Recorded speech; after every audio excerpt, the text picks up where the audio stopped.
the OGs too.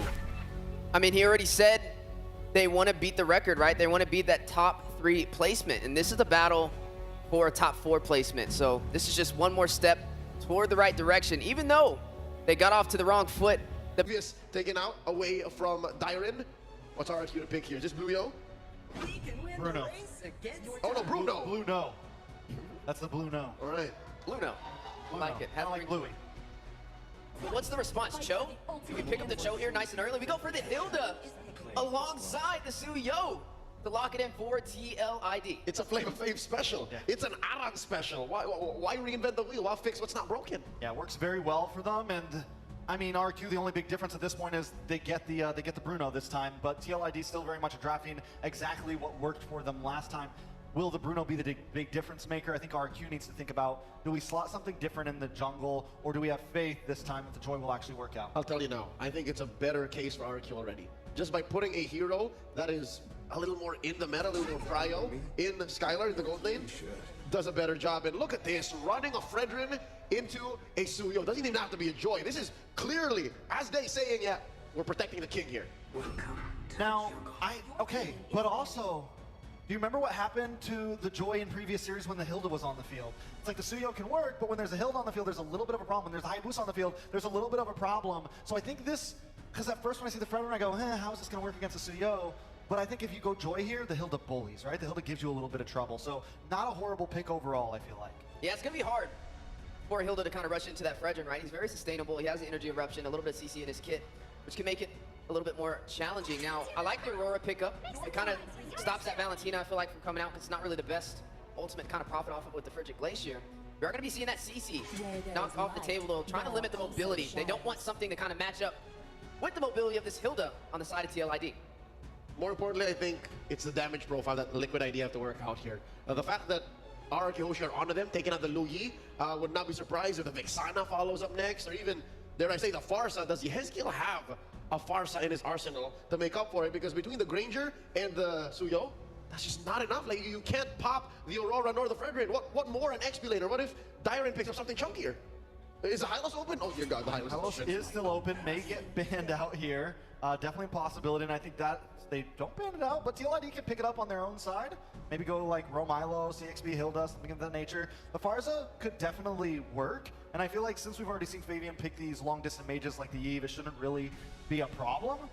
But then they could also go into something like the Valentina. It's been a favor. It's been something that maybe fits their fast play style a little bit more. They still get the Frigid Glacier with that, so definitely a possibility. Yeah, I mean, RRQ Hoshi, they need something to get into the back line. Right now with the Fredrin, with an Aurora, with the Bruno. It's very honest. Yeah, it is honest, and it's not closers, right? They need somebody to be able to close that distance. I don't know if there's room to switch up suddenly, throw that Fredrin into the XP lane, but they are closing up gaps. RRQ Hoshi watched when TLID brought out the double poke. So, Yeskiel, not happening, not on our watch. That's what they used to drop Aurora out of M6. And it was a clean play too. I think when that Xavier came out, we were like, huh? And then it just worked out so well. And that's the thing, TLID is able to play the early game. They're able to also push to a later game if need be. So RQ really needs to dig deep here. TLID first pick, do they save? They don't have to pick Mage right now, right? Mage is already picked on the side of RQ. Yep. They could hold out, lock in the XP or roam right now, and there goes the Cho. So well done. There's your dive to the back line right there. There's your answer to catch the Bruno or catch the Aurora. Can't even kick the Fred. Yeah. Knock them down before he can cause havoc. And now we gotta ask, how does RQ Hoshi respond to this, right? I mean, Katat is still available. Ruby. Ruby would be They're good known here. to pick a Ruby on first pick. He don't play the Ruby. They're known to do it, especially against a draft like this. This is actually almost the exact draft that they picked Ruby against before. Could be something they lock in. It's a strong frontline composition right now. From the side of TLID, the Cho, the Hilda, the Suyo. Anything but crowd control could be a problem. Is Tig still available? Tig is open. There you go. Tig. Let's see. Oh! There's the Ruby. E-Dog special. Throwing on a Benedetta for Dyron for good measure. So far unbeaten in M6. And I like even the Benedetta, you get the Benedetta, and you get to make up, you get to do damage XP because you have a tank jungle. All right. We're seeing here Aran, real quick before this pick gets locked in, doesn't like to eat nasi. He's not a big fan of rice. What he does like is durian, and he wants to try Milo cheese. I'll share Milo cheese with you if you want to try that out. One more pick here. What's in mid for TLID? Vexana? I think you just go to Valentina here. Valentina? You can take the I'm offended. could work. You could go to the Vexana. Glacier, you get the whole package possibly. Wait a second. That was a, that's a... Wait a second, That's a Navaria. Navaria. Another long-range sniper. It's still a poke, and it definitely helps with the setup because again, no. Come out for the first time throughout the tournament. This comfort pick still also for RQ.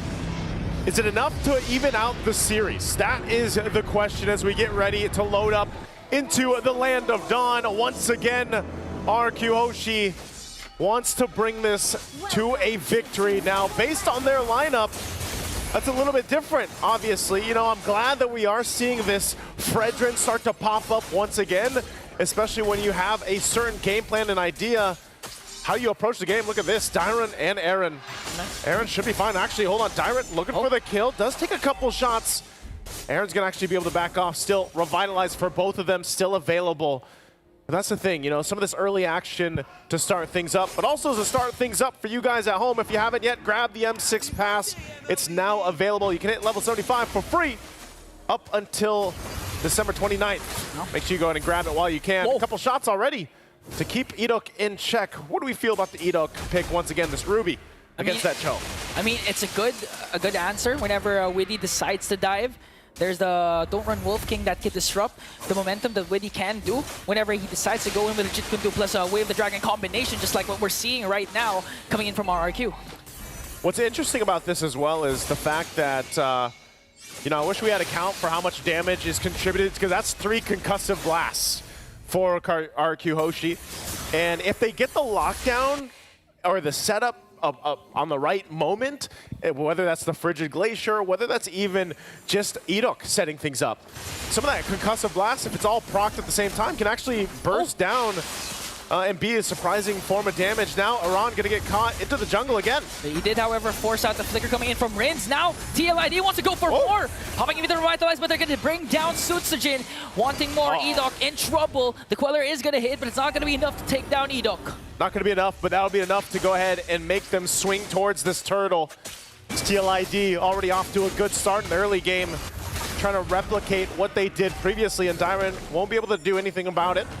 So they go ahead and grab themselves the objective, and now eyes set on the purple buff. Trying to put pressure here to make things worse. Okay, trying to work on Dyron, and just looking at how the game's going right now, Aran has been playing phenomenal, unbothered in his own lane. Important to note that Dyron opted for the Benedetta type of sustain, because he has the Concussive Blast and the Festival of Blood, and his battle spell is the Revitalize. It's going to be crucial for him. Again, we've seen iterations of the Benedetta already through even the Swiss stage and up to this point a couple different times. But that tankier Benedetta also, depending on what kind of item build he goes to, could help out. Whoa, Dyron forced to pop that Revitalize just as we mentioned it. But now here. Oh, they're going to catch Widdy. Here comes the taunt. And all of a sudden, they bring down Widdy the Wise. Energy Eruption also connecting. That's why Widdy, he didn't have time to react. He couldn't get away from RRQ. That's why the Ruby's so good. You know, we saw this just recently, and it's a great pick. Edok loves to go ahead and play around this, and that's exactly what they have to do. They have to kind of catch people out from TLID, whoever that's going to be.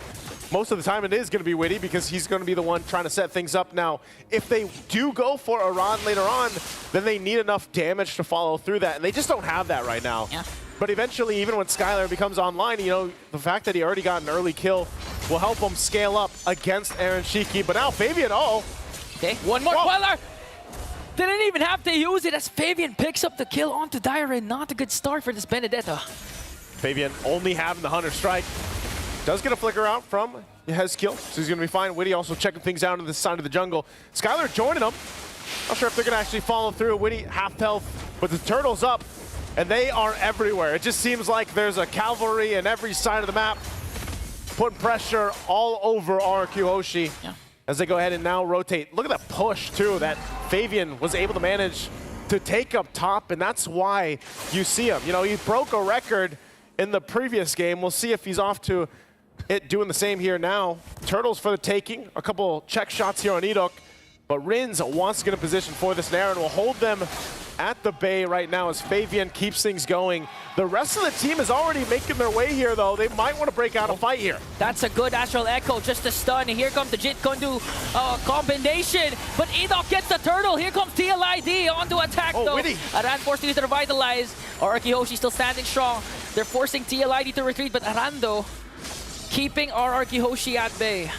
Keeping them at bay, tanky enough, but hey, 1-1 for the Turtles right now. And RRQ Hoshi trying to keep things in tow, you know, not get too out of hand. Again, Skylar able to go ahead and just kind of farm up, do what he needs to do. We've seen this matchup so many times now, the Bruno versus the Granger. Aran might get caught here, though. Okay, now they're trying to work on Aran. 4 members up against him. He's not going to be able to out-sustain that. And that's going to make Aran overthink, can I really out-sustain or can I really dive deep? You know, eventually, yes, he will be able to continue to do that. He just doesn't have much right now, you know? He's essentially still working on the first item. He's got the leg plates at least to help with some of the physical defense, but ultimately he needs more time. Even when the Revitalize is down, you know, and that's why the catch is so good from RRQ Hoshi. Yeah. They just need to be able to follow through with the damage, and now the focus on this tier 1 in the bottom lane. Conceal! Idok goes in with I'm offended play. Rinto on the other hand, Widow for the backline, working on Sutsujin. They're going to bring down Idok, and the Star Shunner brings down Rins as well. A bit of an overextension for RRQ and a great response from TLID. Wow, they were feeling pretty good about that initiation, and then they got checked really quickly. I mean, even just a face full of Rhapsody from Aaron Shiki, not where you want to be if you're Idok. So with that, they'll go ahead, kind of reset at this point. Oh, wow, the steal from Yezgil, able to get it with the shot from down under. And now they're going to gank up onto Dyren as they take down the bottom lane turret. Here comes Fabian with the stun. Even with the Revitalizer, you cannot out-sustain 3 members of TLID. You know, at this point, he is really going to feel like the Ghost. You know, just kind of roaming around from a distance and then taking things from you out of your hands. Yezgil, once again, loves these long-range heroes. You know, we saw the preview of the Xavier earlier on, and now with the Novaria. This turtle, though, definitely going to the hands of TLID. Everybody not wanting to approach this area. They don't want to get whittled down. They don't want to get caught. Witty as well, holding down that front side with Aaron. So this is, once again, a lead for TLID that they can just capitalize on.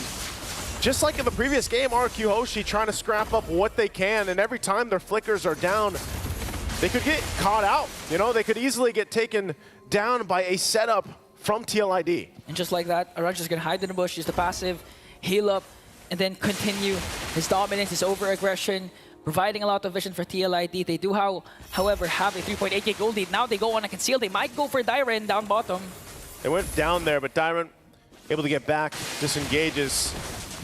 Skylar is going to be the saving grace right now, at least in terms of this Bruno, already sitting at 2-0. Working on his next item. He's got the Haas Claws and Berserker's Fury already locked in, so working on his next Malefic Gun. Once he gets that, once that's locked in, he will be able to actually go ahead and fight with space and some of that extra range to keep TLID in check. But right now, they just need so much time, because look at the pressure Fabian's doing alone by himself. They might try to go for Fabian. They're trying to go for Fabian, though. But again, it's not going to continue. Idok commits already the I'm offended play onto Aran, but Aran remains unbothered. As TLID, just look at the macro. Just look at how they're controlling the map. They have tanky frontliners in Widdy and Aran. So right now, RRQ Hoshi's having a hard time trying to respond to the aggression of TLID, as Aaron Shiki will get the turret up top. Turret falls, and TLID looking for more. A couple shots always from a distance. And Yezgil, all he has is a glowing wand. He's got the Enchanted Talisman at this point. So he's going to continue to build up. And Fabian, you know, you can already see the previews of the damage. That's why Leo was talking about the damage profile. You know, that was what's important, especially for TLID. It's hard to play against that when you have this kind of range. You know, how do you approach these fights when you have to get in range to set things up if you're RRQ Hoshi? You know, you're not going to be starting anything from this. Dyren. Okay, Power of Wilderness will connect. And now they're trying to gank up onto Dyren. Fabian, though, still has the Queller. He's not going to commit to Dyren escapes with Electro Final Blow. Again with Star Shatter connecting onto Skylar, the proper target, and TLID. Winning with a kick! Catching Enoch right away as they try to work on the Lord. And all of a sudden, TLID, they're stepping on the gas. Aran has to revitalize, though. When he again with a conceal, he has the Jit Kundu. Will he commit it, though? TLID. Wow, they're going to get actually forced off. So with that, it is going to reset. So Doesn't matter. They go in for it. Flicker in, Frederick Glacier, but Aran is going to get caught here. Taunt, Energy Eruption, and Dyren finally has a kill. That's going to be a 1-for-1 trade, and RRQ Hoshi kiting away the Lord. Aran's out of this, and now still fighting for this Lord. Getting in position. Dyren does have that Revitalize available if he decides to kind of go in, tank things up. Witty, though, once again, has the Way of the Dragon available. That's Sonata. Uh-oh. And they blocked it. They blocked that Sonata coming in from Hiroshiki. And Sutsujin just soaking up the damage. He's going to fall down. Enoch as well. But a kill spree coming in from Skylar. Now they're trying to work on Dyren. A 2-for-1 trade. Witty for the price of Enoch and Sutsujin.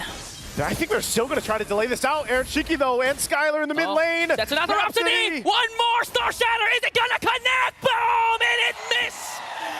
Whoo, that was close. But ultimately, what a fight for the Lord. Came down to it, and TLID will get that, and Aaron, running for his life, won't escape from Rids. Woo. Imagine if that Star Shutter connects. The TLID is going to make quick work of the outer turrets. They did secure the Lord, but still Skylar remains deathless, 3-0-1. And when we approach the 15-minute, 16-minute mark, when it's really activated, and when RRQ Hoshi starts to work around, starts to play around the fact that they have the Bruno, this is going to be crucial for TLID to end this early. You can see it right there. You know, Skylar is up there on the damage meters. Like I said, he'd already had the Malefic Gun eventually for that fight. Aaron Shiki now picking up the Sky Piercer. So now this is where Aaron Shiki looks to go ahead and pop off, get the stacks. They're going to walk in with this Lord. And as long as Skylar has that space to work with, the only unfortunate thing is he doesn't have a flicker now. So he's got to rely on the peel of his team and also positioning. He'll go ahead and work on the Lord. Oh, there's the pull. They're going to commit the Frederick Glacier and bring down Fabian. On the other hand, Arando got caught up by the Energy Eruption coming in from Susujin Edok. Will he continue to play TLID? Works on the mid lane turret, so that's still a trade RRQ Hoshi was waiting for. A shutdown onto Fabian. That's a good shutdown. Again, going to the hands of Skylar too. Just dealing with the Lord. They dealt with the push. Get a little bit of extra thousands gold there. Witty goes in with a kick. Off angle kick, and now the counter punish from RRQ Hoshi. Forcing out the flicker Skylar? from Witty. Arando powerful Wilderness might be able to take down Edok on Skylar quite low. And now they're on the sandwich play as they try to work on Sukujin as well. I am offended play. Aran might be safe, but they take down Skylar. Now Witty with a conceal. Aran will be traded for Skylar. Oh man, Skylar almost got away. Then they concealed. Then the pull came through, and he ends up dying in that clash. So a whole lot happening there. RRQ Hoshi, though, ultimately getting some important shutdowns and gold in their pockets. Maybe allowing them to go ahead and have a fairer chance against the next Lord take. They've got plenty of time, about a minute or so, to go ahead and readjust and recalibrate. But Team Liquid ID, you know, they want to fight. There was some positioning there, too. And Aaron Shiki still has not gone down yet. So Skylar getting a little bit aggressive, and even earlier in that fight, you know, he didn't have the flicker available, so he was doing that, you know, just pure positioning and skill. Yeah. So we'll see if he actually goes and adjusts his game plan now that he at least has a flicker. Still working on the next defensive item if he's able to get the Wind of Nature eventually. But right now, he just doesn't have it. And you can see them slowly but surely, RRQ Hoshi getting some work in this game done, but still, how do they fare against the Lord coming up? I mean, looking at the utility, they have Yezkiel with the Navari that can provide a lot of vision, a lot of slows, not to mention the Astral Echo increasing the hitbox of the members of RRQ Hoshi. So the Jeet Kune with the Way of the Dragon will connect properly for TLID as Dyren trying to work on Fabian. The Lord has spawned. Let's see if RRQ Hoshi can contest. They are in that vicinity, so they're going to wait. They're going to go ahead and clear up that long lane. Aaron Shiki will go ahead and start this up. Rins picking up the Wishing Lantern. They want to get in position. Conceal to use. Witty going in. Now they're going to catch Aran there. Frederick Glacier is going to connect onto two. Skylar, on the other hand, just doing the free hit. Going to bring down Witty. One member down, but exchange for Sutsujin. No retribution holder for RRQ, and TLID will get the Lord. Aaron Shiki's not done. Popping the Pride of Ice. And Rins with the flicker out to make sure he escapes, but TLID gets the Lord with a 4.7k gold lead. Big Lord take again. Witty, you know, starting things up with Conceal, goes in. But that's the thing. I mean, even Aaron Shiki himself, he's just kind of posting up with the front side and just popping off Rhapsodies and Destinatas. And no one wants to approach that, just because of how much he hurts. And so now RRQ Hoshi again on the defense. They're going to have to get ready for this. One of the difficult things about this, as you're seeing the shots come through from a distance, is TLID has so much vision. Not even just with a Novaria, but the fact that Aran is literally a walking vision. Like, he is the walking vision. He can spot people out and give that call to the rest of TLID. As now Lord makes its way on the top side. A couple shots. There's the Wind of Nature for Skylar. See if that helps with the defense. There's the pull, but don't follow through. Turret's gonna fall though. Lord finally going down. All base turrets still up and okay for RQ Hoshi. But they lose all the tier 2s. And now TLID, do they take a disciplined route even though they have this 7,000 gold lead? Looks like they'll do just that. They don't want to overstep. They're happy with what they got with that Lord. Yeah. Fabian just really showing his quick hands. Was able to avoid the I'm offended play from Edok with just one dash. And now a successful defense still for RQ Hoshi. They were able to save all inhibitor turrets, and now they're going to try to look for a pick-off there. So Sajin uses Retribution to try and slow down Aran, while Dyron just keeping TLID at bay. Here comes Aaron Shiki with a Death Sonata. Trying to diss out the damage though, but RQ Hoshi able to out-sustain that. And that's all he has to do. Arana just keeps doing that, providing the vision, knows he can take shots, knows he has a Revitalize, tanky enough, even with the Radiant Armor. Blade Armor too, still working on the next one.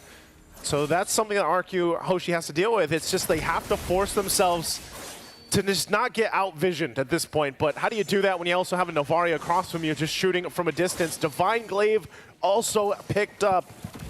So this is the difficult part. As they get to these next Lords, these later Lords, depending on how long they can stall out this game. Oh, Edok, here a couple shots. So just look at the range. That's what I said. How do you fight against this range, man? How do you even get in position? The only time it's going to happen is when you actually go and contest the Lord, because then, you know, you have a couple different angles to go from, but even just trying to get in that position, Team Liquid ID has done such a good job at just kind of setting things up. Yeah. You know, firing off from a distance, and that's why I said, as long as Aran is just in those bushes, in that side of the jungle, or even around the Lord Pit, you're not going to surprise them. You don't have, like, the Louis Yis or the Chips to help you out with that. Yeah. I mean, the only surprise factor could come from Edok's I'm Offended Flicker play. We did, however, see Rins already execute a Flicker in Frigid Glacier combination. Unfortunately, only connected to Aran. So if ever they want to go up against a team with high vision, a huge amount of rage, and at the same time damage, they're going to have to catch TLID off guard. They're going to have to catch them by surprise, make an outstanding play, or even just isolate the damage dealers. Try to reach for Yezkiel and Aaron Shiki. Well, this is where they started up. We'll see if Edok is able to go ahead and surprise TLID. Lord already started up, Witty prepping up, waiting in. There's the conceal play. That's a good connection of Dash Relico connecting onto 3. Edok though quite low. Aaron Shiki still working on him. Now so it's the Gender Bracers. That's onto one, but got bursted down by Aaron Shiki. Here comes the counter attack coming in from RQ. Frigid Glacier is going to connect though. Dyron steals away the Lord. Now they're going to get Witty down. A double kill for Aaron Shiki, but RRQ will get the Lord. 3 members still alive for RQ Hoshi. Dyron able to get the Lord, but TLID to go ahead and deal with this, clear out the lanes. It is a beefed up Lord at this point, almost 18 minutes in. But still, it was only Witty that went down, so the waves will get taken care of. We'll see, again, Rins, Edok, Skylar still up. You saw the preview too. Skylar's hurting, man. You know, the amount of damage he's able to do with just one kick, one auto even, is definitely showing. It does have all the items that he needs, really. Even got rid of the boots. So now, Lord pushing in on the tier 2. There's the pull. I'm Offended play onto Aran. Paired up with a Frigid Glacier, a lot of stuns, and they will find to bring down Aran. Aaron Shiki pop the Pride of Ice. It's going to bring down Rins as well. Now TLID, they made quick work of the Lord of RRQ, Hoshi. No inhibitor turrets taken down. Outer turrets are well intact except for the top lane. And now Sutsujin, they're trying to work on Fabian. Here's the dash out. 5.8k gold lead still for TLID, and just like that, you take away the momentum RRQ gained from getting that Lord. I think, you know, even given this gold lead, it doesn't really matter. RQ Hoshi is in fighting form. A lot of the times it's more so of the surprise factor, and that's all on Edok for the most part. Even earlier on for that Lord fight, you know, Witty went in, but then it was just good team fighting from RQ Hoshi to actually go ahead. And then, yes, Dyron, the fact that he was able to buy time by taking the Lord, you know, that's enough to go ahead and bring yourselves back into the game, and all they need to do is really get past that 21, 22-minute mark, giving themselves a good position for the next Lord. Like I said, Skylar is exactly where he needs to be. Look at the damage already, even on Witty, taking him down with a couple of shots to half health. They just have to play against this range, and who's going to be the one to tank those shots up every single time? It's Susujin and Idok both playing that part. Maybe Dairon to an extent too has an endless battle alongside with him, and just basically a hybrid build. You know, even with the Thunder Belt, Hunter Strike, and Team Karas, hope that pull's not going to work. So still, RQ Hoshi, the work's cut out for them. You know, it's not easy sailing at all, but they will go ahead and get prepared because the battle is going to break out for that Lord 30 seconds from now. You really have to find a huge pick-off here, regardless whoever it is. RQ Hoshi, they don't have the advantage here. In terms of poke, TLID is well ahead. Vision provided by Aran and by the Astral Echo is on their side. So RQ Hoshi, they need to save up the battle spells, the flickers for the I'm Offended plays. It can get to go for the backline and pop Aaron Shiki Spearfire early on. Edok's got it again as long as that Flicker and I'm Offended is available. Oh, top side though. Okay, they're going to commit the kick onto Dairon though. Dairon buying enough time, trying to work on Fabian. Off is revitalized. Susujin and the rest are here to defend. Frederick Glacier and they're going to bring him down. A huge pickoff for RRQ. Fabian down and the Lord is up. How does RQ Hoshi play into this? Maybe it's just enough to buy them a little more time because TLID will get in position to defend this and stall this out until their junglers back up. So with that, RQ Hoshi, good pickoff, good usage of Dairon there on that Benedetta. But things will go into place. Skylar getting in position. They get the call to start it up. Fabian's still 20 seconds away. They go in. Winnie connects the Way of the Dragon onto Edok. A double kill coming in from Aaron Shiki, working on Dairon. Pops his Wind of Nature. It's going to be a one-on-one. As RQ Hoshi still working on the Lord. That Sonata is there. And they bring down Susujin. Who's going to get the Lord? RRQ, TLID, the stuns are there. They're going to bring down Winnie. Aran will fall down. Skylar's immortality will be popped, but TLID gets the Lord. Aaron Shiki goes in, popping the Pride of Ice. Rhapsody, another one, and bring down Ring. Managed to stay alive with the immortality. Skylar trying to fight back, but Yesgiel will complete the wipeout for the Cavalry. It's a wipeout, and what a fight it was for that Lord. But man, what a take. TLID comes together and now working on the mid lane. And TLID with a huge advantage, a 2-0 over the Kingdom. Team Liquid Indonesia finding themselves a match point. RQ Hoshi showing fighting spirit, but man, oh man, could not overcome that charge of the Cavalry at that point. Again, the team fighting, the synergy that we're seeing from TLID has been showcased through. I mean, the later the game went, the more when it comes to TLID, it's kind of similar. One death per game, not per series. Okay. You know, so he's allowed another one. The next series, Do next they game, stack? sure. Does he get like 2 next series? No, just one per game. One per game. That's why he's called the Ghost. Gotcha. He just has once. Only one. And for those of y'all wondering, if you want to play a Novaria much like Yesgiel, that last item slot, you'll notice that he only had 5, was a juggle between Divine Glaive, Blood Wings, and a Winter Crown. He just had the damage necessary, especially toward that late game. I mean, he was bursting down members of RRQ Hoshi. But RQ Hoshi, it wasn't too far off, right? I feel like there's some glimmering hope for them. I feel like during some of the Lord engagements, it wasn't even a Retry battle anymore. It was who could get that last hit off. We got to see not only Dairon get a Lord steal from RQ Hoshi, but on the other side, Liquid ID. Yeah, Yesgiel taking one for himself. It was this right here. But you know what? It's very rare that I say outright, I disagree with you. But Steph Weezy, I disagree with you. Because those comebacks from RQ Hoshi were only possible or were only ever evident if they were able to set up 3 or 4 solid ways. And that starts usually